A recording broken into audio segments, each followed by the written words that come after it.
Okay. All right.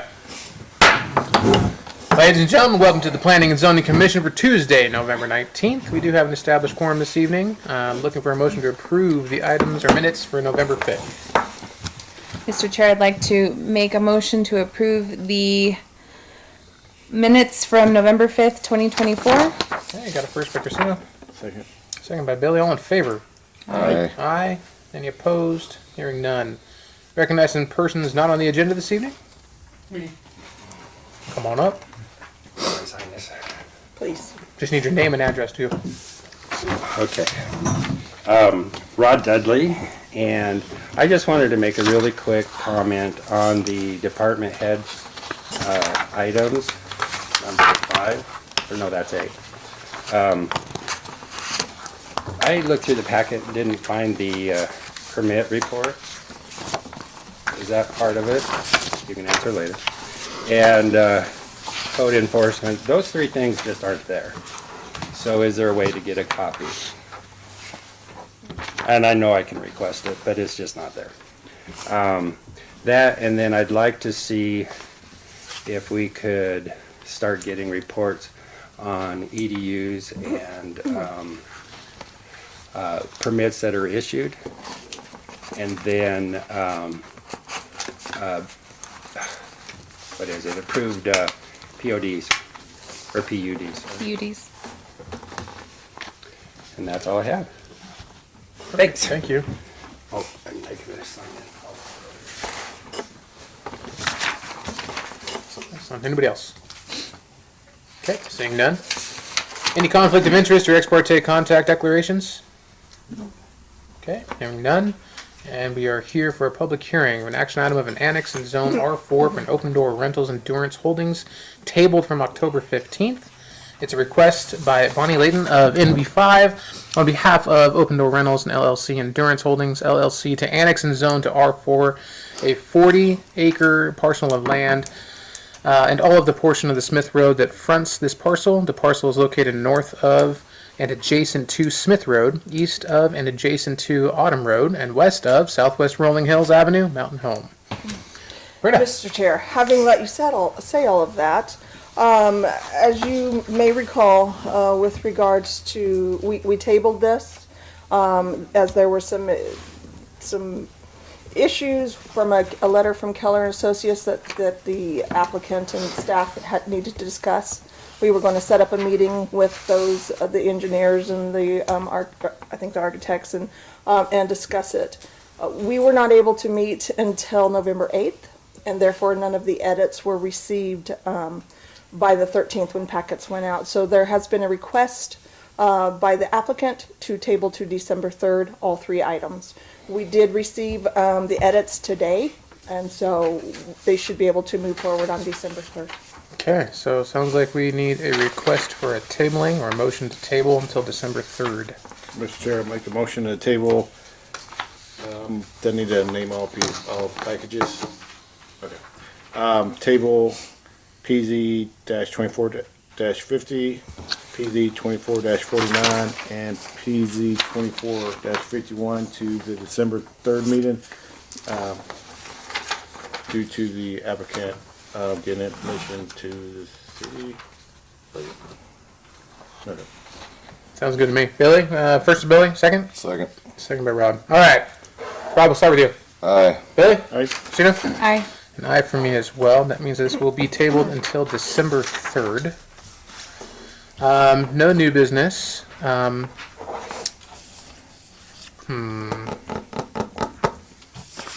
What? I'm thinking. No.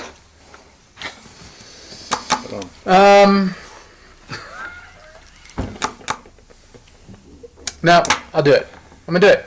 Because I was planning on it for this actually going to happen tonight, but because we're tabling it, I'm still going to have conversation about it anyway. I did a lot of digging. I did a lot of research, and I looked at the comp plan, and I looked at everything from even Idaho code, Idaho statutory code, everything that I could think of to gather understanding of where we're at as a city and planning and zoning board as a whole. So there are a couple of things that I want on record so that I can move forward, knowing where I, as a person on this commission, stand. And I think it's important that all of us have that opportunity as well. So in my research since today, some of the things that I have found. Knowing that the current, by the way, I even wrote it all down so I wouldn't forget it.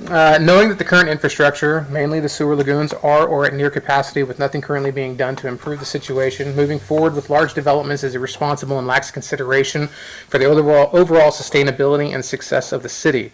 Until there are substantial improvements being made to remedy the situation, I do not feel it is in the best interest of the city and its citizens to approve large developments. This doesn't mean I'm against development, as I appreciate the application, which was before us tonight.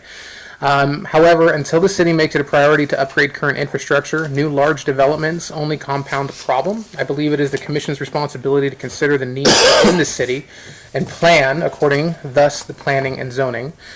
With that said, I believe it is irresponsible for this commission to approve any more large developments until the city prioritizes the infrastructure that needs to be addressed. And as a city who is to be following the comprehension plan, I would like to state the following. Comp Plan 3.5 says that suitable land and adequate infrastructure must be appropriate and available when marketing Mountain Home to potential incoming companies. 3.6 says that to evaluate capacities of existing infrastructure and address infrastructure needs and capacities to create shovel-ready industrial commercial projects. 3.10 is to identify, evaluate, and update current infrastructure, zoning, land use, and ordinances to ensure that they are conducive to smart growth. 4.7 says to ensure that no development is going to building privileges unless water, sewer, gas, and power availability and capacity can be secured and verified. However, the capacity of the sewer lagoons cannot be secured or verified due to the capacity limit at which it's at. 6.10b says the development approvals to availability of infrastructure, both existing and proposed. 6.13 says work to ensure that anticipated growth areas are supported with appropriate infrastructure for expansion. 13.I3 says ensure the development meets the specifications of the municipal sewer system, maintain a quality sewer system for the community, and maintain to the highest standards all facilities and community equipment in order to provide reliable service and update and install new infrastructure when needed. And finally, 13.I.4 says to continue proactive planning for existing and future needs of the community in order to provide for orderly and rational extension of sewage facilities.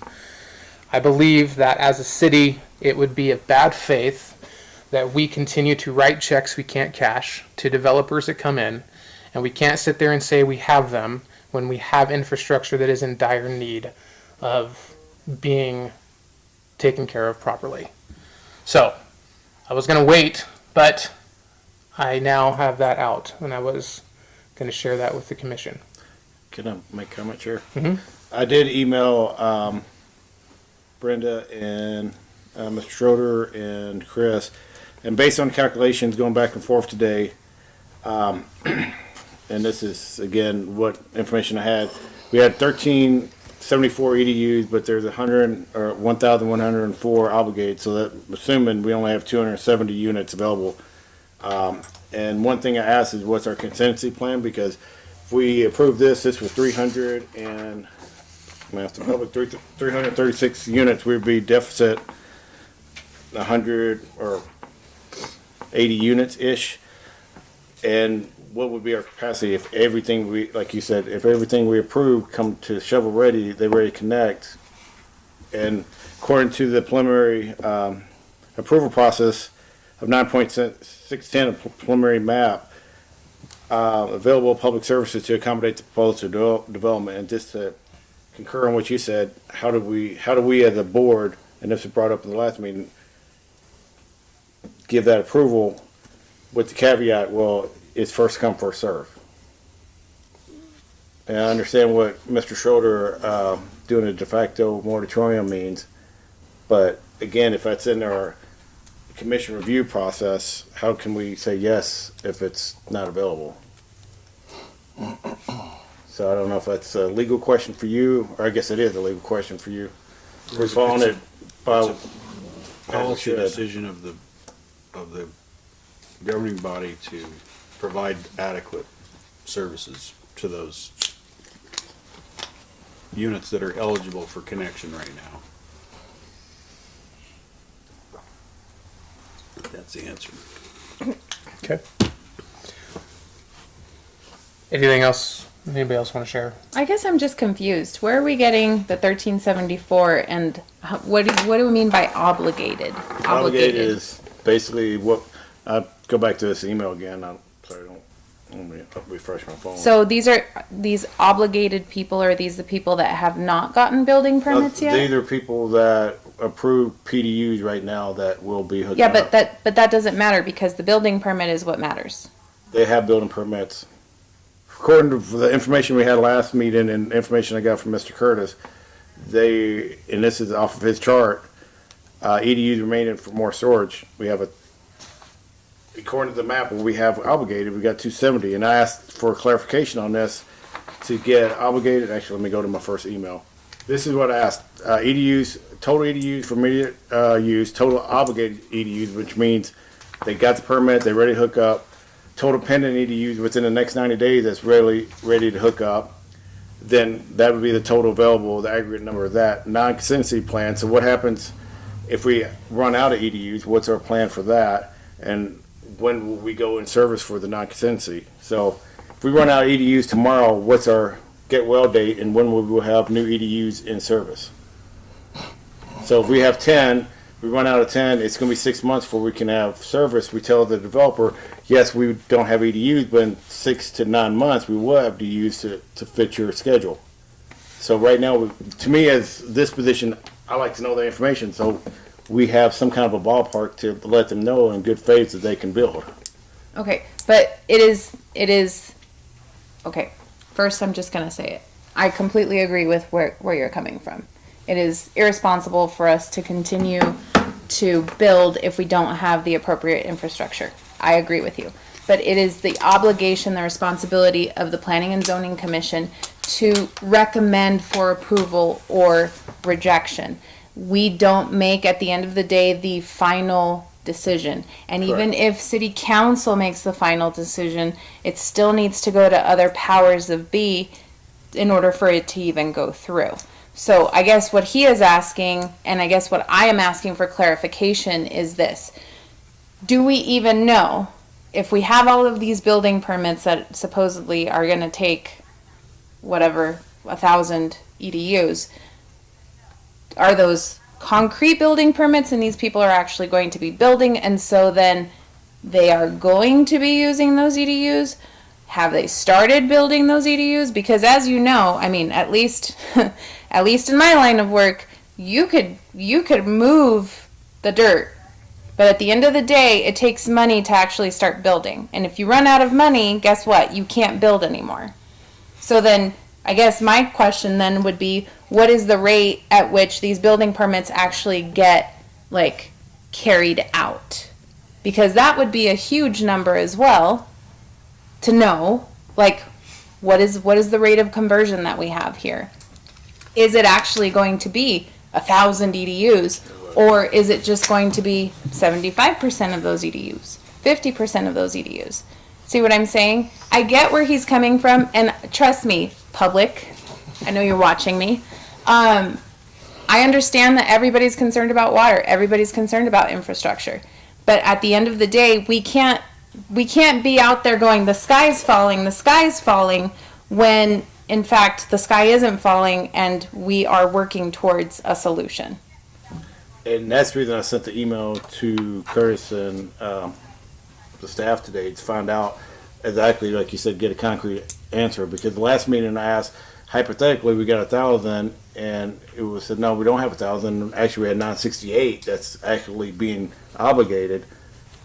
So that means, okay, roughly we got 300, and we just approved one last week, and this one was 366. So we're going to run out. It's like, when are we running out of money, if you will, or sewer connection?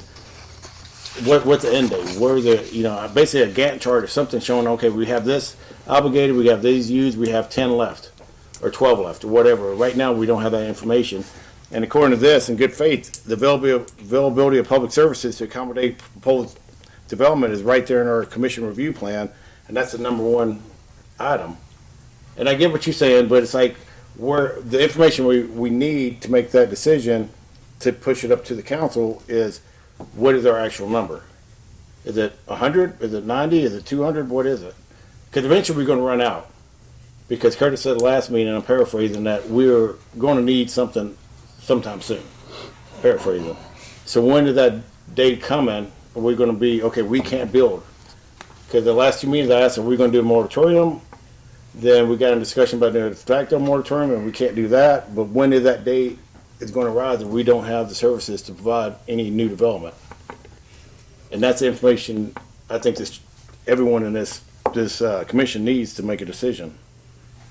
Because it was discussed last week or last meeting. We put the caveat, what's upon the developer, and asked Mr. Schroeder, isn't that bad faith? And we kind of went back and forth on that. And it's the developer is not going to come in and build if they know they can't hook up. At least I want it personally if I were the developer. For me, I don't know if it's that we're calling the sky is falling, but there are definitely signs when all of a sudden the cloud starts to dip that we should probably pay attention. And we're at that point where clouds are dipping. And we need to start really considering the future use and the future expansion of Mountain Home in a more responsible way. Because if we continue to build, we're going to eventually have to stop anyway because we're going to have nothing. We have to say no at that point. But why even put ourselves in a position of having to say no when we could be looking at this is something we need to start pushing for the council to start considering and looking at. And as a planning and zoning who's a recommending board, we recommend that large developments are then put on hold until they start figuring out the infrastructure piece that we know is at a very good brim right now. And that's what I'm saying. I asked Brenda and Chris this afternoon for the wastewater facilities planning study that Keller did. He said 2023, right? It was 2023, correct? There are some things that are highlighted within it that are very, like, we need to look at and pay attention to. I'm going to try to find them really quick here.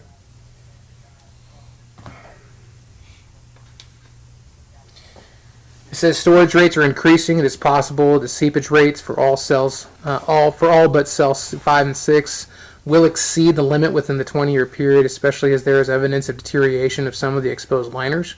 Coontail buildup in cells 8 and 9 have led to disinfection issues. The winter storage is insufficient for the 20-year planning period. That comes from the 2023 study. I mean, it's something that we need to pay attention to and look at, and if we're going to continue to approve and keep this going, even Chris himself said, if we have a wet winter, I mean, we're going to be at the brim top, and it's not going to do well. He also said we're 28 million less this year than we were last year starting off. So, I mean, there's the give and take, right? So my question for legal, I guess. Okay, so he's brought up some really good points. Both points are really good. What is in our position to be able to ask city council to, I have a very crude term that's coming to mind, but come up with a decision way forward so that this discussion is a lot easier for the planning and zoning. We know the way forward now, right? So it's on us to review the packages and say, given available information, what we currently have, we can make a good decision moving forward. With the situation with the sewers, with the situation with the water, mainly the sewers, I guess, is the main concern now. I don't know the correct term, moratorium or? Yeah.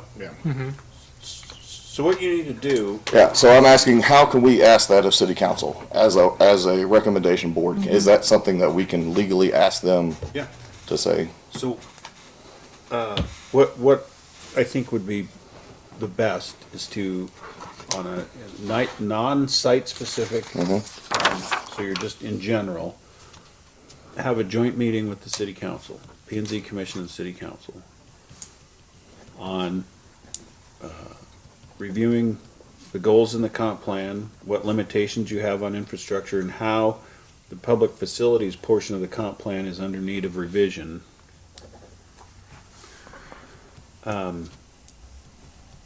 Particularly in light of the statute governing moratoria,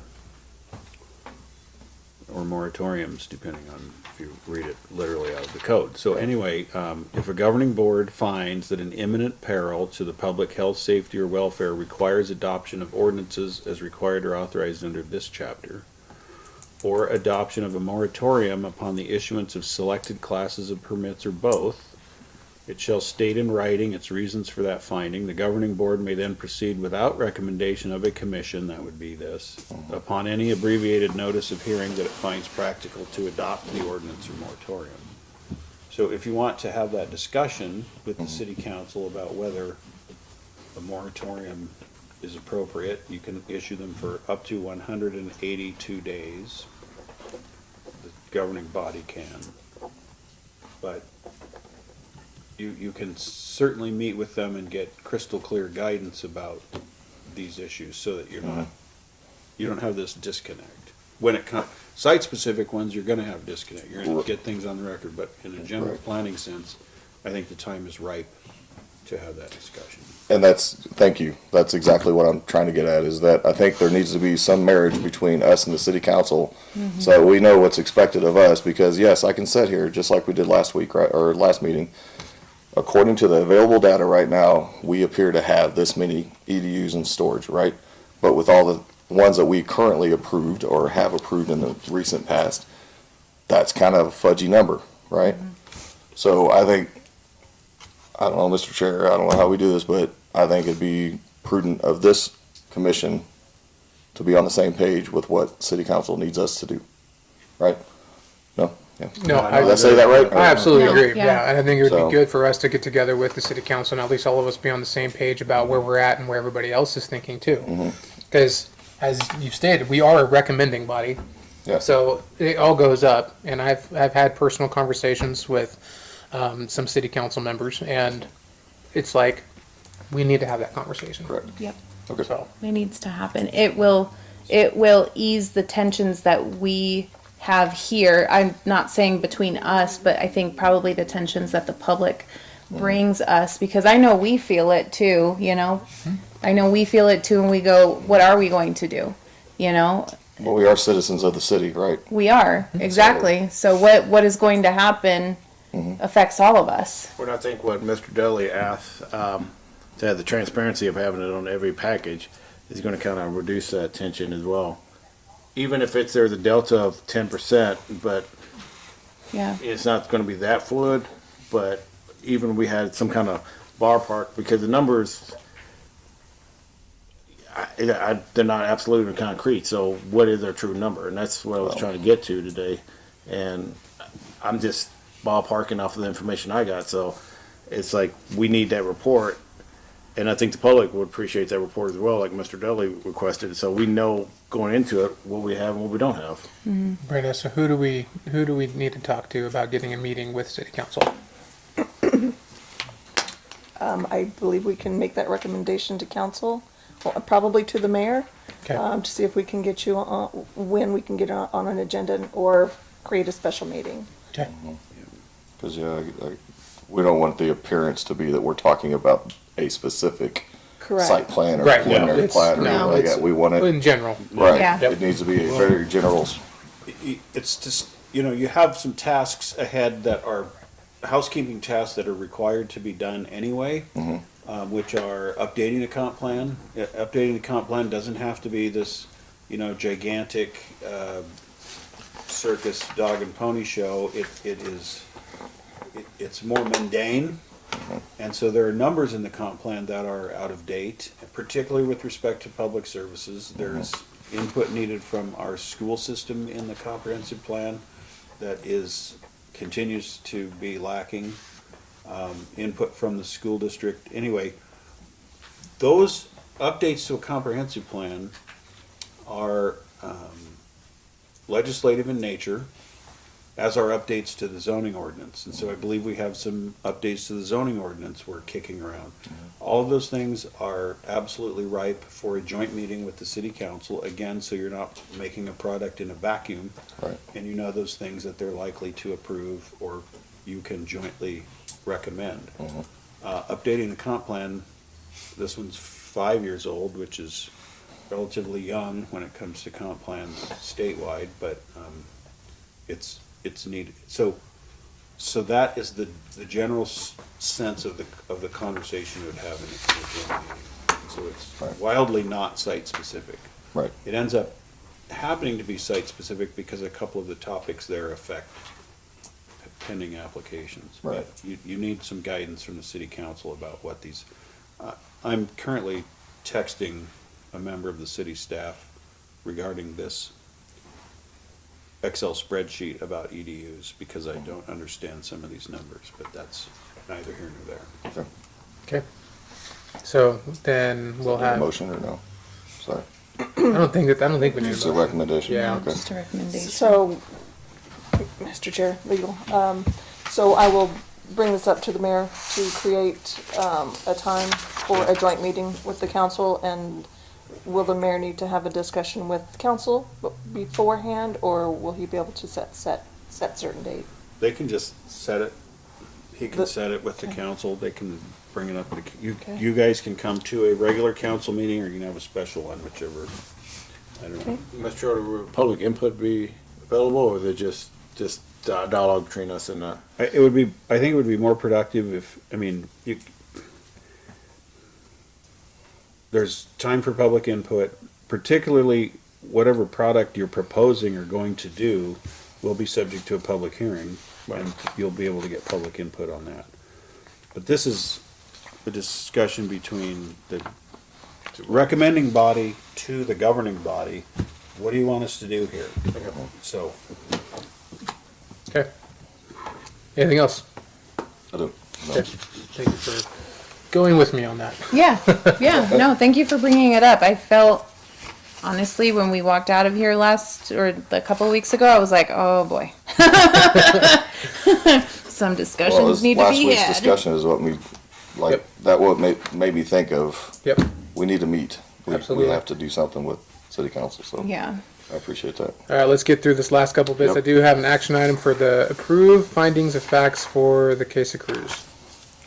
Mr. Chair, make motion to to approve the finding of fact PZ 24-487. Okay, first by Billy, Second. second by Rob. Start with you. Aye. Billy? Aye. Christina? Aye. Aye for me as well. Motion passes. In reference to the reports for the EDUs and the permits issued and the approved PUDs, excuse me.